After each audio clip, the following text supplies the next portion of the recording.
Excuse me, ladies and gentlemen. Thank you for your patience in holding. We now have your presenters in conference. Please be aware that each of your lines is in a listen-only mode.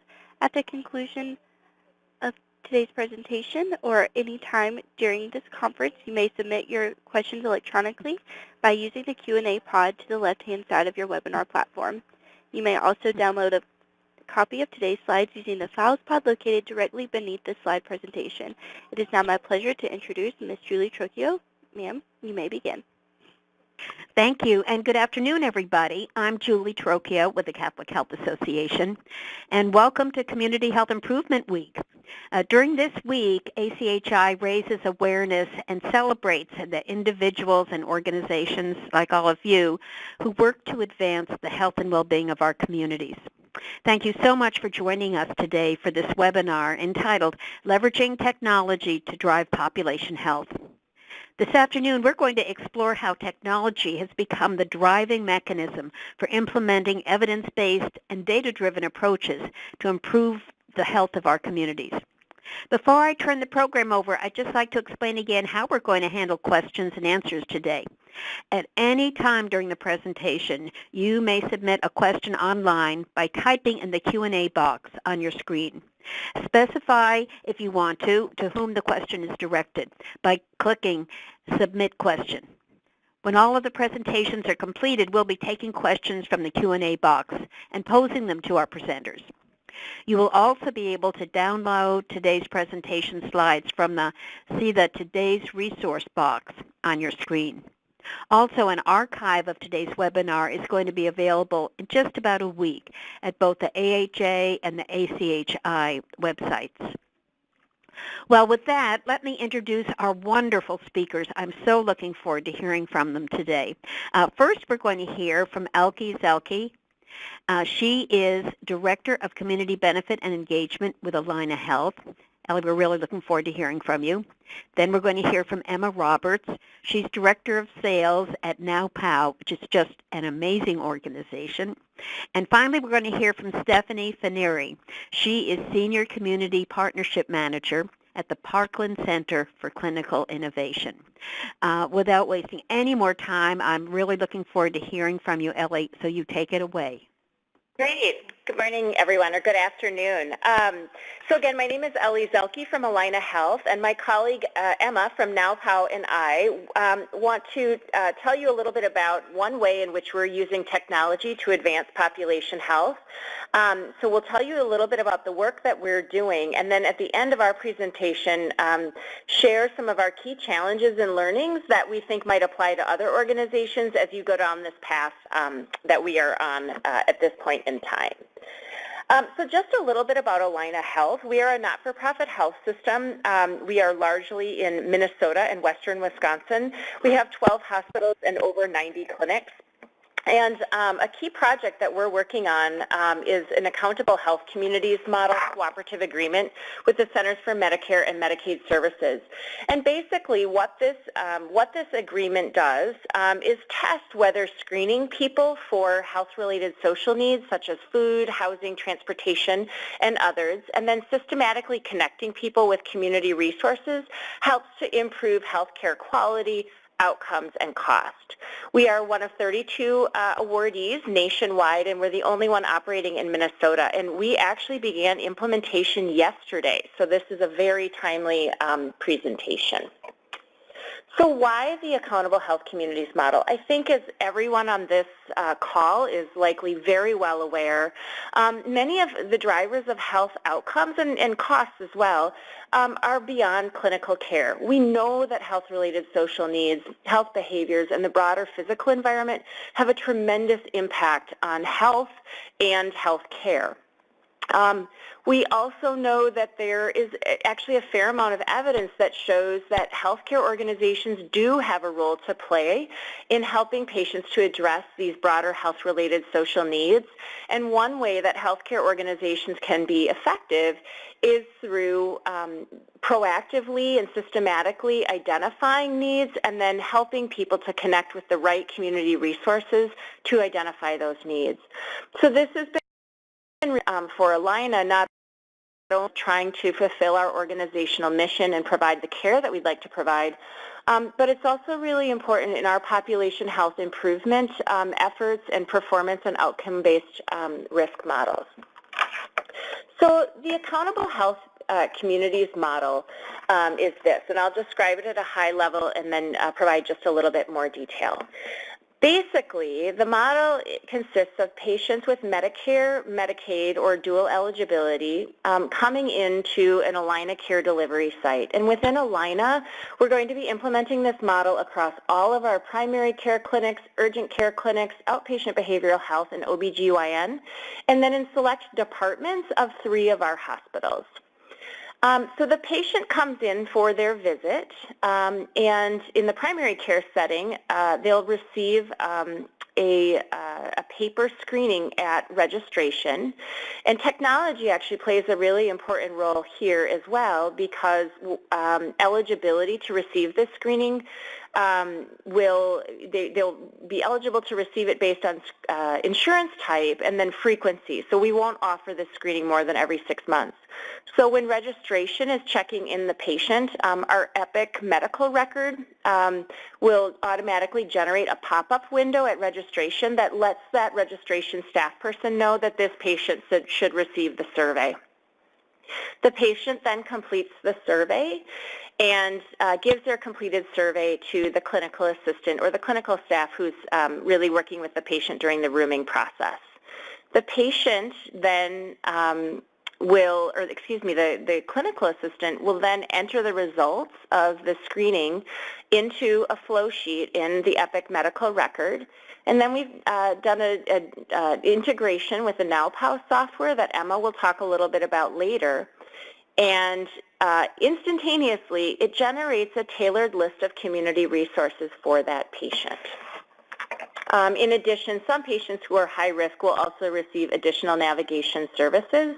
I'm going to focus my comments today on the screening portion of the workflow. So as I mentioned, patients will receive a screening tool, and this is a screening that was developed by CMS, and it asks questions in 5 different domains: housing instability, food insecurity, difficulty paying utility bills, interpersonal violence, and transportation. Based on the patient's results, so the patient self-identifies what needs they may have. The clinical assistant will enter the screening results into an Epic flow sheet. And then, like I mentioned, we have integrated Epic with NowPow, and it will automatically generate an after-visit community referral summary. And basically what that is a tailored list of community resources that's generated from the NowPow software based on the patient's self-identified needs, their home address, which is in the medical record, age, and gender. And again, Emma will talk a little bit more about the NowPow side of this, but essentially it allows us to provide up-to-date, accurate, relevant information to our patients at point of care, and it's something that can be done quickly and easily by really any member of the care team. And why this has been so important and why technology is such a critical element of not only the accountable health communities model, but I think more broadly in trying to enable healthcare systems to better address these non-medical needs of their patients, is that I think it takes a lot of the resource information that's available in the community and makes it usable for in a real-life, real-world healthcare environment. So an example I'll provide is we have in Minnesota, we are very lucky to have 2 different community very robust resource database. One of them is United Way 211, which I believe most communities have across the country. And then we have another one called minnesotahelp.info, which is similar to 211, but it's created by the state of Minnesota. The challenge that we have from a practical standpoint is that in order to find resources in these databases, first of all, we're not screening patients for health-related social needs. Second of all, it's a very manual process, so it would require a care team member going out to the internet, opening the site, manually typing in all the information, and then what comes back in the returns is really a laundry list of resources, and then it takes that care team member really shuffling through, trying to figure out which resources make sense for this patient. It's a very labor-intensive process and requires a level of skill and knowledge about resources to really be able to filter and understand the results. So even though we have these wonderful resource databases in our community, we really haven't been able to use them. And so just really significant practical barriers to being able to help our patients to connect to these community resources. So that's why with the Accountable Health Communities model and with the use of NowPow, we are using technology to really help bridge some of these barriers and with the end goal of really providing better care for our patients and communities we serve. So with that, I'd like to hand it over to Emma Roberts to talk a little bit more about NowPow. All right. Hi, everyone. This is Emma. I lead sales here at NowPow. We are based in Chicago, and our name is a play on knowledge is power. And we are women-owned and led. These Rachel Kohler and Stacy Lindau are our founders and co-owners. And you'll hear a little bit more about where we came from and how we got our start in a few slides. The main premise of NowPow is to do exactly what Ellie just described, make it a lot easier for health systems and other organizations to make highly matched referrals on behalf of their patients or clients. So this slide gives you a couple of examples of what those relationships might look like, but I'll just point you to one. You could think of a care coordinator at a hospital or clinic within the Allina network, identifying a patient's need, and then using NowPow to make a referral to a smoking cessation class or a fitness class. All of those services are typically provided at community-based organizations in the region, but they can also be referrals to internal programs that the hospital offers as part of their population health efforts.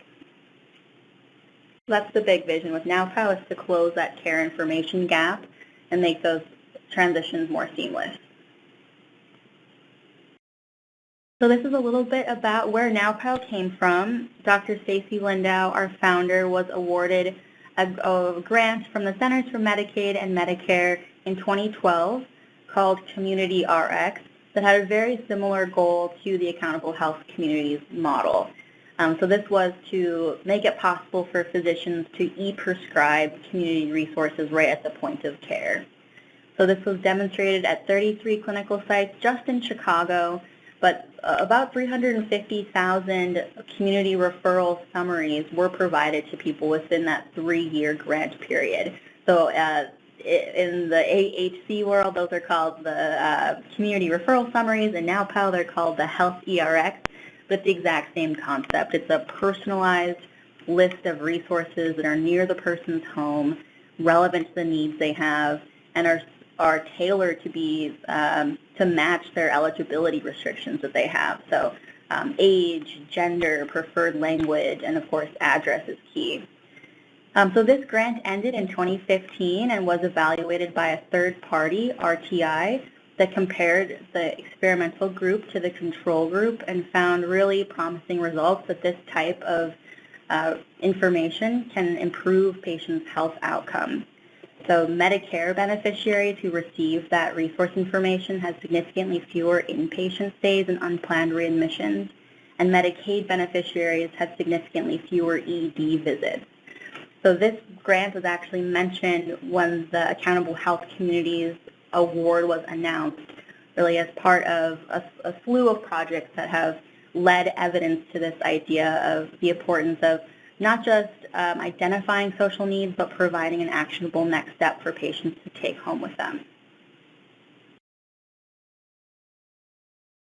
To give you a sense of where we are based in Chicago and work with health systems here. In the Twin Cities, we are with Allina, but also Children's Minnesota and Hennepin County Medical Center. You can see our goal in all of our communities is to build really a network of the health systems, F2HCs, and of course all of those social service providers. So each network looks a little bit different, but that is really the goal, is to get as many providers as we can on the product to make that referral making and taking seamless. Just to share some highlights, general from the last year, supported about 600,000 referrals. We have about 7,000 care professionals on the platform.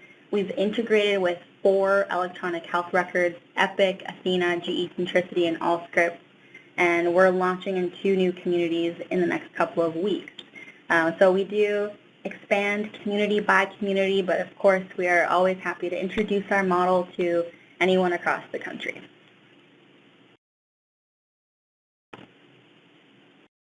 This slide really summarizes the workflow of AHC, but also of NowPow generally.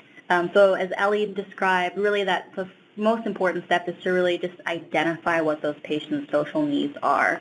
So with AHC, the screening asks questions regarding 5 social needs: housing, food, transportation, utility payment assistance, and interpersonal safety. So in AHC's workflow, those questions are inputted into Epic, but then what's sent over to NowPow are the responses, such that the NowPow technology can take that information along with other demographics that are in Epic and match the patient to specific programs and services that can address those needs and be incorporated into their care plan if they are receiving that navigation piece. So you can imagine what that looks like, and that we'll talk a little bit more about this in our last slide, but it's really key for the health system to understand what is actually returning on this community referral summary. And so a lot of work was put into identifying the right resources for people that live in certain regions and making sure that the CRS is prioritized in the right way. And so NowPow provides that infrastructure, but there is a lot of flexibility with the configuration. And then NowPow makes it very easy to share this information right from the technology via text, email, or print.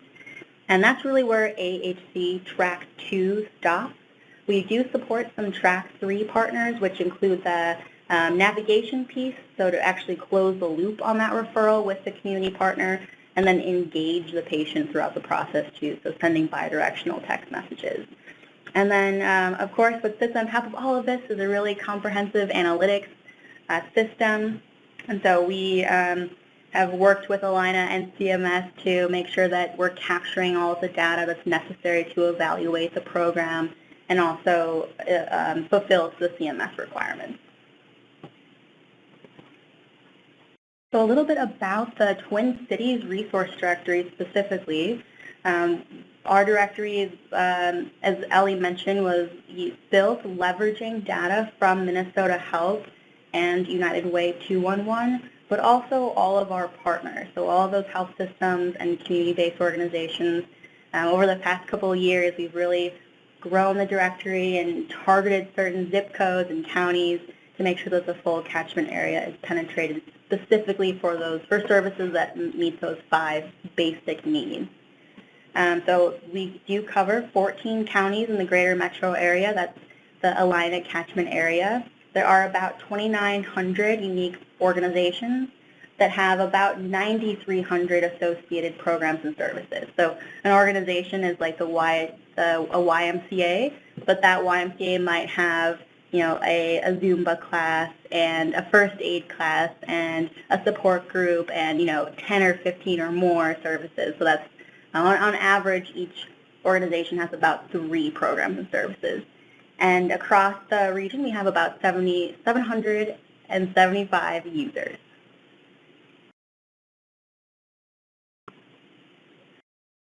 So this is what the health-related social needs screening looks like in NowPow. But in the case of Allina, they are, as Ellie mentioned, they are actually doing this in Epic. So that is another option that often does work better for health systems, to either have patients do the screening on paper or have a care professional administrate it right from Epic and just have the matching piece happen in NowPow.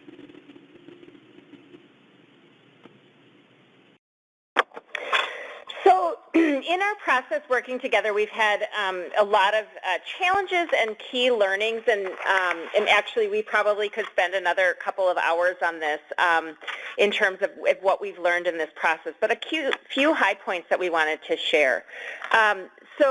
As Emma mentioned, there's a broad collaboration in the Twin Cities, and there are other health systems who are also implementing NowPow. And as part of our, really are looking this as a sort of a community benefit initiative and intervention. So we've had a lot of collaboration among our systems. And one of the key challenges that all of our systems here in Minnesota have shared is that it can be really hard to build the case internally to integrate new technology into existing electronic medical record systems.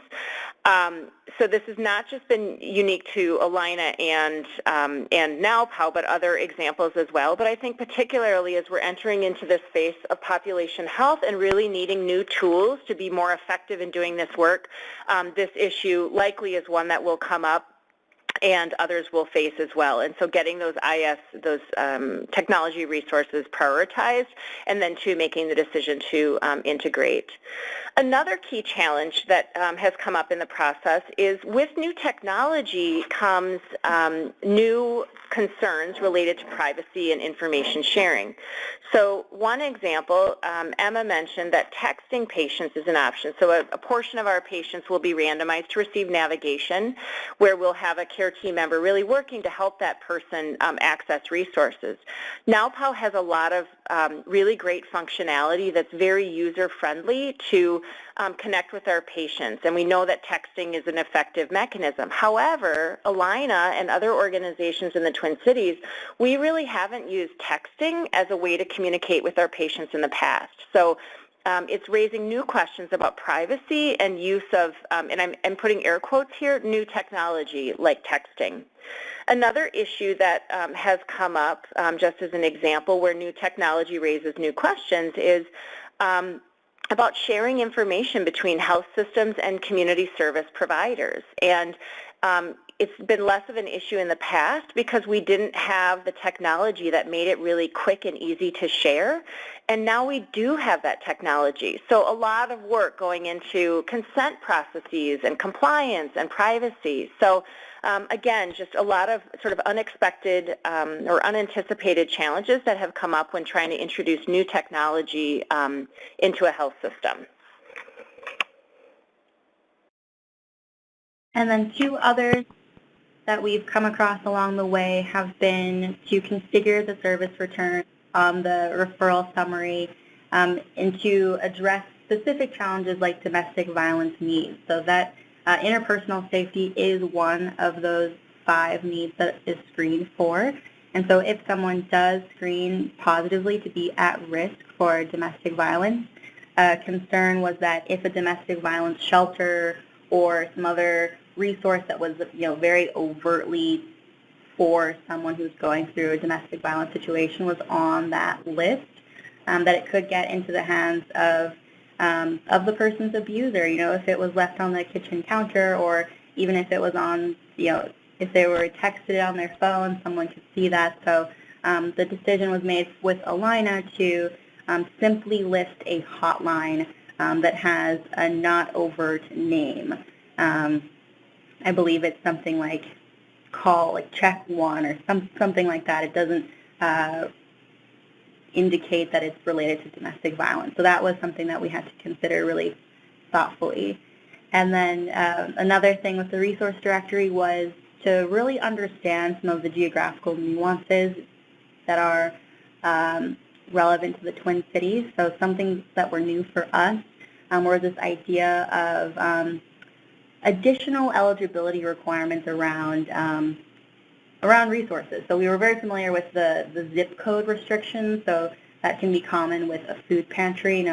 We only will serve people who can prove residence in certain zip codes, but in Minnesota there are a lot of county limited services and even school district limited services. So we had to take those into consideration with the matching. And then there was also a huge need to really focus on free and sliding fee services only. So, for example, the NowPow directory across the country has resources like pharmacies, like CVS and Walgreens, and fitness programs that are just pay out of pocket, or even cooking classes that are pay out of pocket. So really limiting those and just focusing on the free or sliding fee scale services, because that's really what this population is looking for. And then there are some rural areas within those 14 counties, and so what happens there is you really, there's no wiggle room for not listing or having a resource be published in the directory. Every resource that's not there in a rural area is very obvious, and so just taking extra care with those regions to make sure that every resource that's there is available for that matching.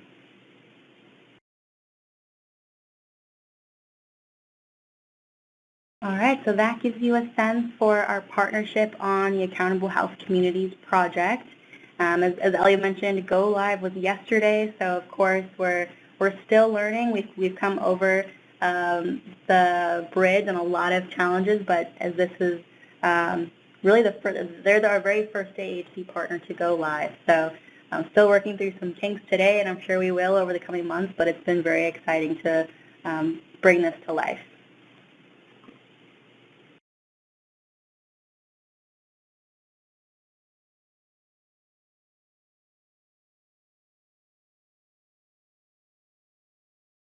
All right, so that is it, and I will turn it over to, I think Julie is going to introduce our next speaker. We are delighted to have Stephanie join us now. Stephanie is Senior Community Partnership Manager at the Parkland Center for Clinical Innovation. Stephanie, the program is yours. Thanks, everyone. Thanks, Julie. Well, thank you for joining us this afternoon. I'm really excited to be here and to be celebrating this wonderful week. So I just want to tell you a little bit about PCCI as some background information. So the Parkland Center for Clinical Innovation is a not-for-profit research and development organization that develops technology solutions for hospitals and nonprofits. We do that in order to address the social determinants of health. We do have a three-prong approach by really relying on clinical insights, data science expertise, and an innovation framework. As you can see, our mission is to reimagine and expand the knowledge base of healthcare through prescriptive analytics and artificial intelligence to deliver precision medicine. And so ultimately our goal is to create a world of connected communities where every health outcome is positive. That brings us to our PCCI values. Oh, sorry, I think it's scrolling a little fast. Our PCI values focus on progress, collaboration, caring, initiative, science, and vision. This tells you a little bit about the type of individuals that work at PCCI and what really drives them. We also wanted it to be easy for everyone to remember. We are very entrepreneurial, fast-moving self-starters that are constantly chasing the next solution and working in order to assist our patients and clients that live and work and play within the hospitals and nonprofits and community-based organizations that we serve. And so here's our PCCI ecosystem. Within the center, you'll see the three circles that are overlapping, PCCI being on the left-hand side, which is a nonprofit innovation, early-stage advanced analytics R&D shop, and the Parkland Health and Hospital System on the right-hand side. It's one of the largest and most technologically advanced public health systems in the world. On the bottom, you'll see Pieces Technologies Incorporated, and that was spun off from PCCI in 2016, and they're a for-profit technology and advanced analytics company, which have developed or are continuing to develop a software solution that helps us to support our mission. Around the edge, you'll see some of our partners, some of our community-based organizations. One of our greatest partners, or two of our greatest partners, would be the Metro Dallas Homeless Alliance, the North Texas Food Bank. And we have some other smaller partners that have adopted our technology in order to further their missions in either food insecurity or housing assistance as well. So with our team, I previously mentioned clinical expertise in data science, but we have a very diverse team made up of MDs, PhDs, MBAs, people with a master's in science. and also data scientists with PhDs and Ds and also masters in science. And so you can see that we kind of have a broad spectrum of expertise in the organization.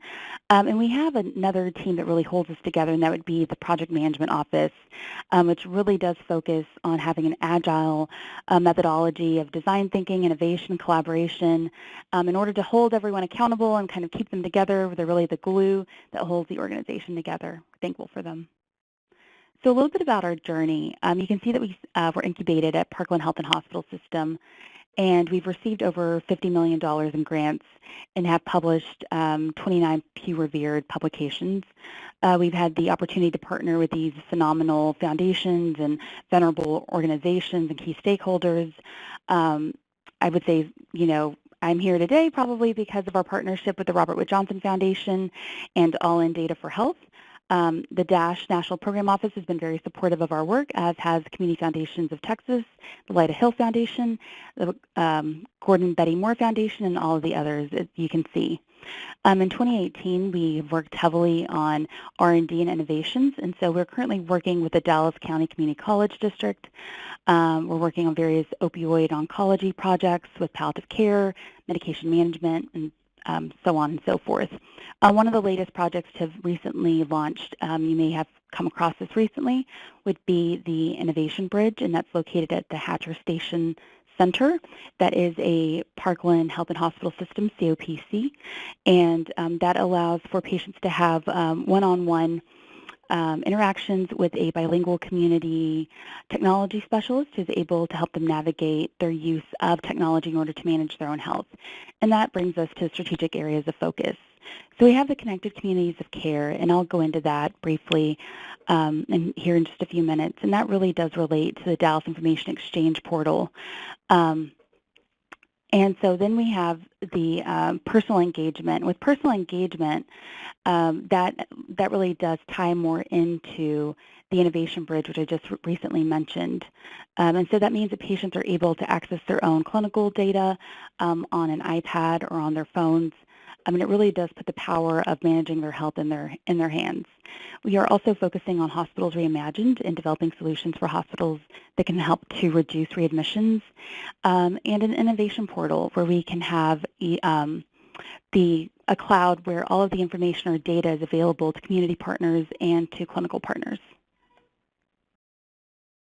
And so a little bit about the history of the IEP. You can see that our research started at the Parkland Health and Hospital System in 2006 through 2008. In 2008, the Information Exchange portal was conceptualized through community town hall meetings and engagements.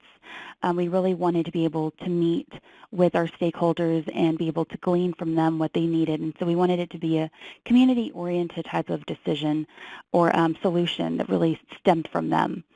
In 2010, Community Foundations of Texas funded the IEP Needs Assessment and Design Blueprint. So this blueprint is about a 500-page document that really walks you through all the various stages of what is needed in order to have a bilateral transfer of information from a hospital system to community-based organizations in order to promote care coordination. And that sounds like a lot of buzzwords, but I feel like that's what really does capture what we're doing best. In 2012, we have the 6-track programs, and so we'll get into that in just a bit. And in 2015, we were awarded the grant in order to build, implement, and operationalize the Dallas IEP, which has become the Connected Communities of Care. That brings us to PCCI Connect. And so we've recently rebranded the Dallas IEP to PCCI Connect because we think it's a broader spectrum, it's a broader portfolio of the various communities we can serve outside of Dallas. And so again, we're focusing on connecting hospital systems and other types of clinics to community-based organizations in order to promote coordinated care and to holistically be able to address all of the social determinants of health. So I'll pause here for just 1 second to give you guys a chance to review this. And so as we're working with our partners, we do have a very, sorry, as we go through this, I think I'm moving too fast. We do have a very prescriptive manner of engaging our partners, which would be a resource acquisition and preparation. So we have a number of different stakeholders that we partner with, those being CBOs or payers, city municipalities, and also various healthcare entities. We always want to identify their clinical conditions or social needs, and the social needs that impact their clinical conditions. We also want to be able to describe the population that's best served by the connected communities of care, and also the organizations and users, the end users that will be utilizing this data and how it can best leverage their existing resources. And at the end, what we do is we develop use cases about how this could best be applied within their own population. That brings us to PCI's Iris. So PCI's Iris was developed initially by PCCI in 2014. In 2016, development of PCI's Iris was transferred to PCI Technologies Incorporated, PCI's Tech for short. And so what it really is a cloud-based case management solution that allows for a comprehensive referral directory that's integrated with two-in-one systems. It has fully configurable intake forms. It's typical two-factor security for 7 customer support. I like to say that it was developed by case managers for case managers. When we developed this, we really did it as an ideation session. We met with our community stakeholders, and we allowed them to really dream about what would be the best solution for them, what would really help them achieve their outcomes, knowing that so many organizations were moving away from outputs and towards outcomes. And that's what we were able to develop with PCI's Iris. And Iris really stems from having visibility into a person's life, into a person's social determinants of health, and also Iris like a flower. We were hoping that it would catch on like a wildflower, kind of a grassroots movement. And so here you see our patient tracking. You can see where a patient starts at a CBO with PCI's Iris, and then they're quickly moving over to Iris at hospitals and how their information is being shared. And then we have Iris back again at a food pantry. So what this demonstrates is our DASH program, our Data Cross Sectors for Health, Food for Health program, where we were able to address food insecurity and diabetes and hypertension and the alleviation of those by connecting community-based organizations to hospital systems. We initially thought we would be able to screen organizations or screen individuals from within the hospital system, but then we realized that they had an existing rapport with the community-based organizations, and so that really was a better workflow for us to be able to screen them from within the community-based organization, refer them to a hospital system, and for their information to really reside within the hospital system. And then once that information is all being shared amongst the different providers, we're able to find gaps in care, and that happened with quite a few patients. Could I see the next slide, please? Thank you. So with community adoption, we have over 1 million services have been documented. So that means services that are provided by community-based organizations using PCI's Iris. That service could be a food provision or housing assistance. It could also be assistance with providing financial assistance to someone or some other type of education. So Iris can be used across a variety of social service domains. 215,000 or more than 215,000 unique patients have been impacted. So that's quite a few patients in Dallas County alone. And as I previously mentioned, we have 2 major umbrella organizations with national accolades, the North Texas Food Bank, the Metro Dallas Homeless Alliance, and some of the other social service domains that Iris is also, or the Connected Communities of Care, are able to address would be mental health, criminal justice reintegration services, and we've also recently partnered with Prevent Blindness Texas and the VNA.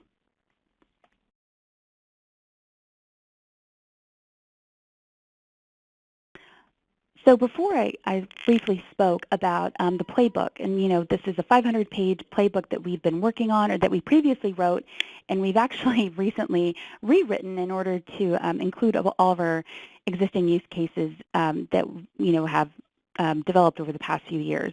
So we have a focus on technology, clinical, sustainability, and community. So if you're looking at the concentric circle, you can see that the center of the circle, the lighter colors would be the early stages of involvement or of work. And as you move farther out, this is whenever an organization might be a little more mature in the types of things they could work on. One of the most recent things that we've added has been ROI and SROI in order to support an ecosystem and provide better health care to the individuals in their communities.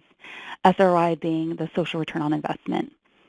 We work really closely with our partners to develop clinical and technology and community workflows, knowing that every organization is going to have a different operation or different processes within their organizations, and that one size does not fit all. And so I would say that's where our expertise lies, is to really be able to work one-on-one with our stakeholders to ensure that that when we're partnering with them with launching Connected Communities of Care, that it is the right solution for them. I don't want to say too much about the accountable health communities because my colleagues have already given you a wonderful overview. But you can see here that we've partnered with multiple organizations. We plan to partner with close to 300 community-based organizations in Dallas County in order to connect them to these 5 hospital systems, to Metro Care Services, the Parkland Health and Hospital System, Baylor Healthcare Systems, Children's Medical Center, and Methodist. And of course, 2-on-1 integration along with our community referral directory. So within our community referral directory, it provides a warm handoff for the patients as they're screened within a CBO or within the hospital system. You know that they're being referred to a particular person, and the agency is able to communicate whether or not the patient has arrived, if they are a no-show, if they've decided, not to follow through with their appointment, and if the appointment has been accepted or declined. And we find this to be extremely informative in order for us to know that we've closed that loop and that the patient has begun to receive services. And depending on the level of access that someone is being granted based on their level of employment, it could be that they're a staff member or a volunteer. They're also granted various levels of access to patient or client information. So some of our impact to date, as I've mentioned, we've partnered with the Parkland Health and Hospital System, and more than 100 CBOs have been engaged. We've had 215,000 unique patients have been impacted and enrolled in various social service domains, including food insecurity, housing assistance, and increasing access to health care. 1 million services have been documented. This is just amazing. Having been someone that started my career in nonprofit management and providing direct service to clients, I understand the level of work that goes into providing services and documenting all of these. So I'm really impressed by the end users that are documenting these services on a daily basis. And we've also been able, as a result of Dash Food for Health, have a feasibility model for cross-sector coordination and alignment in order to address the prevalent conditions of hypertension, diabetes, and food insecurity. And with this chart on the right, you'll see that we have the age groups of patients receiving services in Dallas County, with the majority of them being in that middle range, which I believe is 19 to 50. And when we previously pulled the descriptive statistics for Pci, we also learned that a lot of the individuals that are receiving services in Dallas County have completed some college. They maybe are not college graduates. So it seems that a lot of people that are seeking, that are obtaining higher education are also seeking services, which was something that one of our funders found really interesting.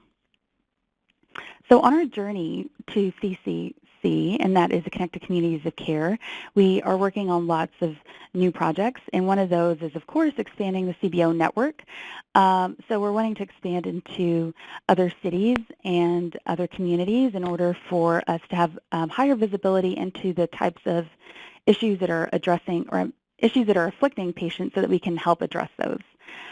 We also are working on a community-wide smart data platform so that we can share all the data that we're collecting with the community partners and clinical partners so they have visibility into that themselves. And also working on individual empowerment through Pci. That means that we're really wanting to, again, have that power of the patient in their own hands, of knowing about their own care coordination, so that they have a user-facing portal or type of entry point or user interface so that they can access their information and connect to other resources themselves. And that brings us to the National Connected Communities of Care via the PCCI Innovation Portal. I believe I am at the end of my slides, but thank you so much, everyone, for joining us today. Stephanie, that was wonderful, and I want to thank all of our speakers, Ellie and Emma and Stephanie. You really did help us celebrate Community Health Improvement Week by showing just some phenomenal innovation that's happening in our field. It just makes me so excited to be part of it. I'd like, before we get to the Q&A, I'd like to ask all of our participants to take a moment and complete the webinar evaluation form. You will see a web link on your screen. Click on the link and you'll be taken to the online survey, which will open in a separate tab in your web browser. We hope you'll take this opportunity to evaluate the program because this helps us understand what's working well and what was most beneficial to you. So we have a number of questions. A lot had to do with the funding of it. First of all, let me ask Ellie, how is the service costed out? Or maybe this would be for Emma. Is it a per hospital? Is it volume driven? Is there a minimum cost? And kind of related to that, does NowPow pay 211 to access its data? So Emma, you might want to start with some of those cost questions. Yes, of course. Hi, this is Emma speaking. And costs for NowPow really vary depending on the scope. And so it's really mainly driven by the number of users and the type of product that's being used. So NowPow does offer 5 products, and when we're coming to a new community, there is a cost for the hospitals and clinics to come together to build that resource directory. And so, as everyone knows, 211s really vary across the country when it comes to their own scope and quality and investment that's been made there. So the Twin Cities is lucky to have a really fantastic and robust 211, but that isn't always the case. So, for example, Chicago and New York City don't have 211s, and some other more rural communities might not either. So the partnerships with 211s look a little bit different, and then that cost can really vary anywhere from just a couple $1,000s to do a small pilot or a small intervention, all the way up to an enterprise cost, which for a large hospital could be in the low hundreds of thousands. And when you do work with a 211 that has a good program, do you pay them to access their data, or is the data automatically available to you? So so far, our only active partnership has been in the Twin Cities, and we did pay the 211 there kind of a one-time fee to get a one-time upload. But in our vision is that it would be a mutually beneficial relationship, and in which there is no exchange of money. So we're working on that with a couple 211s across the country now, where they would benefit from the relationship by getting our real-time updates, collaborating on that update process, and then also being able to use the NowPow technology for some of their own interventions. Great. Well, that does make sense because both of you have the same goal, and that is to get those resources to the people who need them. So it seems like you're helping each other out. Stephanie, I have a question for you. Someone wanted to know how does the SROI and the ROI function work? Sure. So we're still finalizing that framework. It's something that we've recently really placed a huge emphasis on, and our teams are actively scouring resources and literature in order to establish the correct framework in order for us to attach the SROI and ROI measures to every single project. I'm happy to follow up and to provide my email should anyone want to check in a few months whenever we've completed this work. Well, I think as ACHI thinks about some of the future webinars we might do, that is just such an important subject because our boards want to know, our executive teams want to know that ROI, so we probably will be following up with you. Ellie, did I understand you to say that you're just starting this out? Because we were wondering, what has been the reaction of patients to the screening questions? Yes. So yes, we began our formal implementation yesterday, and we completed 780 screens on our first day. So we've off with a bang, but we have pilot tested the model back in January and February using the CMS screener. And part of our pilot testing did involve actually just talking with patients and asking their perception. Overwhelmingly positive, and I think one of the key the key themes that we heard is that people are glad that we're asking, and even patients who say, you know, well, this isn't an issue for me now, but it has been in the past, and I, you know, or it's something I worry about, and maybe in the future I really appreciate your asking. We also have, from that pilot testing experiences, some really phenomenal success stories where we were really able to provide the right support for patients just really at the right time. So overwhelmingly, it's been very positive. Oh, great. Oh, that's good to hear. Let me ask you, while I have you, what do you do when a resource is no longer available or if the resource is at capacity? How do you handle that situation? That would be for either Ellie or Emma. Well, I can speak, this is Ellie, I can speak to the situation very specifically to the Accountable Health Communities model. For the vast majority of our patients, they will be receiving just that community referral summary, which is basically a tailored brochure. It's a tailored list of community resources. In the example of where we're giving people that piece of paper, and we won't know whether or not those patients connect with the resource, we wouldn't actually know. For the patients who are receiving navigation services, that is actually then a conversation, that is a warm handoff. So if there were capacity issues sort of at that moment, we would find out at the time as we were trying to make that connection. Sort of on a broader level, though, and Emma can speak to this, there's capacity or ability in the software to be able to indicate whether or not organizations are at capacity so that we're not providing resource information when that resource is not available or is full. I don't know, Emma, can you speak to that at all? Yes, absolutely. So NowPow, just broadly, does have an in-house team that maintains and updates all this resource information at a minimum of once every 6 months. But then we are constantly incorporating edits and additions from front-end users. So for example, if there was a supportive housing program that has a wait list that is, you know, there's 900 people on the wait list and they expect that you won't be able to, you know, they're not even adding people onto the wait list anymore, we can actually turn that service off in the technology such that it doesn't actually show up on these community referral summaries at all. But that is really important, especially when making those tracked referrals, in which the person is getting that really close support and confirmation that they're able to access the service and get what they need. So that is something that we're constantly checking for and can shut off if the health system decides that's the right thing to do. Great, thank you.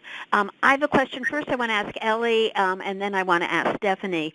And someone notes that there's such pressure now to keep our costs as low as possible. How were you able to explain or achieve this innovation, this additional cost for this innovation? Ellie, why don't I start with you? Yeah, absolutely.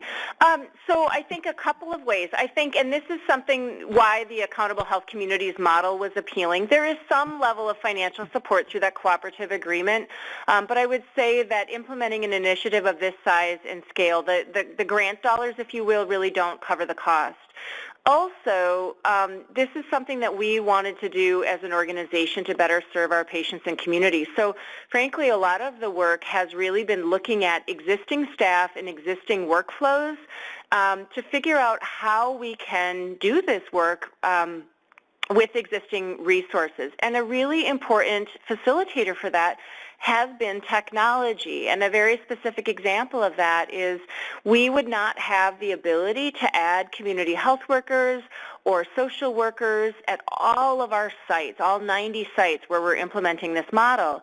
But the resource directory, the information that's provided in NowPow, that ability to curate, if you will, information and have a high-quality source of information makes it possible for different members on the care team to be able to assist patients in a way that they haven't in the past.